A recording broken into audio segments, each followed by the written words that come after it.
I hope this exhibit shows up. There's a lot of reflection on the glass, but what I want you to see in here is this is actually a reconstruction of a shell midden that was found on North Haven Island, which is just a little bit north of Vinyl Haven. And I worked on this project with a couple of colleagues and the state archaeologist from Maine, who actually went to this site, dug it up, looked at the material that was inside, and was able then to kind of reconstruct the history, the native life there, and what kind of things they ate by what was actually preserved in the shell midden that was here. And this is a pretty extensive one. What you can see here is if you actually look at the smaller parts of the exhibit, you can see in the background the colors related to different ages in the shell midden. And by looking at the remains and the shells, you can see there's snails, clams, scallops, a variety of things that are in there. You can tell from organisms. Here you can see evidence of a swordfish and a sturgeon, and there's teeth and bones from a beaver up at the top. And there's here a mink and a seal. And here we have remains of deer, moose, and bear. And all those remnants that you see in the exhibit here were collected from the various layers in the shell midden. And we get close enough here, you can actually see the different layers. There might be some soil in there. It might indicate that the area was used for a while, then it wasn't used, then they came back and dumped a lot more material, then it wasn't used. So there's different layers in there that you can see. This is very similar to the stratigraphy that we've been looking at in lab when we looked at the stratigraphy and structure exercise, and also when we start to think about correlation, because I tend to ask people to think about this as when you see the sticks that are driven in, or the pegs driven in at the top, say those represented a core, and we just drilled a hole down into the ground and looked at the chips that came out. And so we'd have an idea of what the material was down that hole. And we'd actually just have 1, 2, 3, 4 holes. And then what we ultimately would do was look at the distribution of the rocks going down the hole. And then we would draw in what occurs in between. And that process is called correlation. And here we don't have to correlate. It's not quite as hard because we see the actual whole surface of the material between the pegs. But these pegs here are used for archaeological purposes so that the archaeologist knows where he is in the section, and usually at a given distance. And you can see here that there's a recreation of what one of the layers look like. There's a layer of shells, you can see it. And then, so there's a horizontal illustration, and then there's a vertical profile in the background. So some things for you to think about there, and some of the various tools that archaeologists would use. So we saw some of the illustrations of the animal remains. Here's some of the archaeological remains, some spear points, some weights.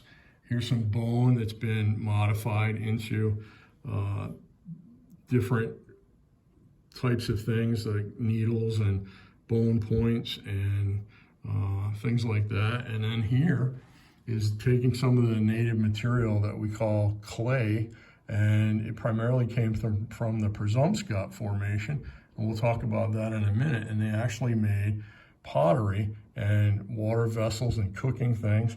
And then we get up into the more recent history of North Haven Island, and you can see pieces of glass, you can see nails, you can see some processed pottery, and there's some iron pieces, there's a nail, some coal cinders, and things like that that were imported or brought from England or France and traded around in this particular area. And there's again a good close-up of the wall of the North Haven shell midden, and it was found on Turner Farm. It's really close to the ocean. So they would harvest shellfish and things like that, cook them or eat them, and then throw them in a big heap. And again, these usually, the material in here like bone and things like that is not well preserved, but because there's so many shells in here, it neutralizes the acidity of the water in the soil, and we're able to see and preserve some of the bone material that wouldn't have otherwise been preserved in this particular area. Okay, I want you to take a look at this map, and I'm probably going to show you this map in one of our classes or in one of the labs. You see the outline of Maine. What I want you to focus on is that reddish brown color. That effectively, remember I told you at the very beginning, we talked about Maine as the continental ice sheet moved down, it added mass to the crust. The crust actually floats, the lithosphere floats on top of the asthenosphere. And what happens is when we increase the mass, it pushes down. And then when the ice melted, all that water went back into the ocean. Sea level came up, it flooded the land because sea level came up faster than the land was able to rise. And the ocean covered all that, about a southern 1/3 of the state of Maine. And consequently, we have this marine clay that underlies the majority of Maine along the coast, and particularly in my backyard and other parts of Waterville. And it makes it so you can't really have a very good garden, or you can't put things heavy out on your lawn for a long time because effectively they sink. But it did help with the Native Americans in that they had the ability to mine that clay. It was a pretty good type of material. It has a fair amount of silt in it, what makes it so it's not quite perfect, but they were able to make vessels for cooking, holding water, holding grain or whatever kind of material they were looking for, and looking at preserving. And it all kind of started out in the same way that you did back in grade 3 or 4 in clay, and making long skinny rolls and wrapping them around in a circle and making a piece of earthenware or clayware material.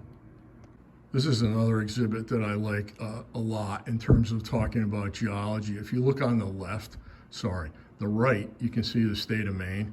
And if you move over on the left side, you can see actually Maine is there in the center, and then you see New England and New York go down to along the Atlantic coast, and you go up into Quebec, New Brunswick, and Newfoundland and Labrador in the diagram or the map on the right. And all these different rock units that were used by the Native Americans were collected. You see there's letters on here like D, E, C, F, B, A. Well, if you look at the maps, it shows where the rock came from that were used to create these different types of rocks. And that analysis, when you go back and look at where the rocks came from, you can see that these rocks were traded all over New England, all over Maine, and all over the Eastern Maritimes. And they were used by Native Americans and traded to make whatever they needed to make, either the projectile points themselves or the stone to make them. And you see there's a whole variety in there, and different rocks come from different places, and we can go back and recognize that, where they came from. This one here might be hard to see because it's dark here, but it's not really a problem. What I wanted you to see here is there's a couple of places in Maine where there actually are what we call petroglyphs. They're carvings or etchings or scratchings on the rock that represent different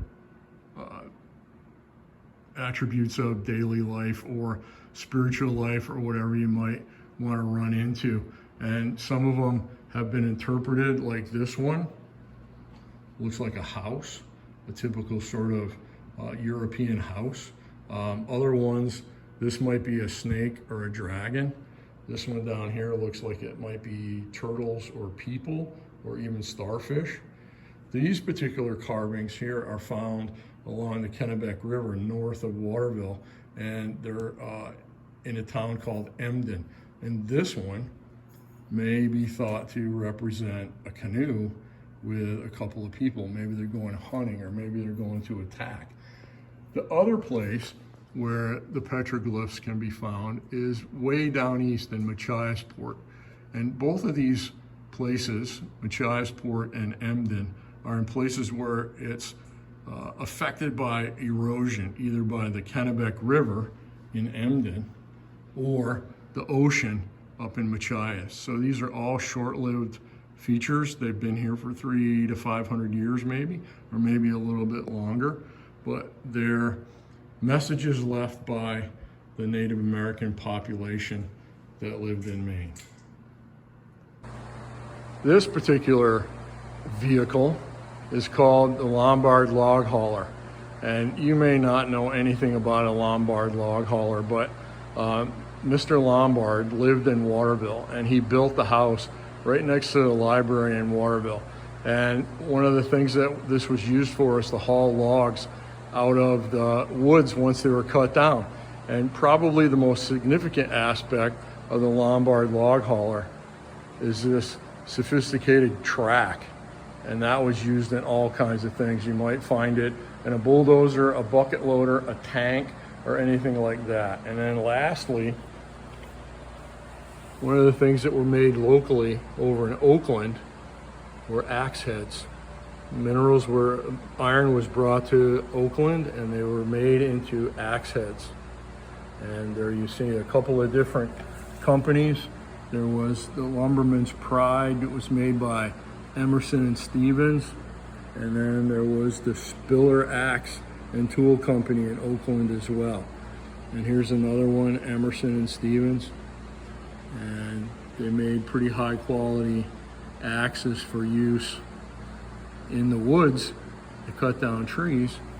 And then they used the Lombard log hauler. There's a couple of different examples of chainsaws used to cut down trees, and then the Lombard log hauler would haul them out, put them near the river. They would float down the river, and then they would be picked off and herded or grouped together in a variety of different locations down, depending on what river you were looking at. There's one of these in Waterville. It used to be right next to the river as you went from Waterville to Winslow, and it's just been moved to the Waterville Historical Society, which is on Silver Street. So you can take a ride over there on your bike or walk down, take a look at it and see where it's located. So while we're outside here, let's take advantage of taking a look at some of the buildings. We got a building over here, that's the state office building. It's got a granite facing on it, it's gray granite. And then we come over here, you can kind of see the Capitol here. The Capitol's made out of gray granite. There may be some limestone in there.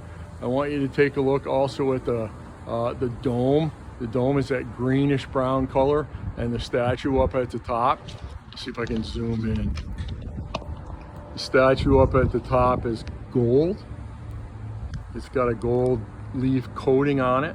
The dome is copper. The copper was recently replaced, maybe like in the last 10 years, and they recycled some of the copper because copper has a pretty good cash value.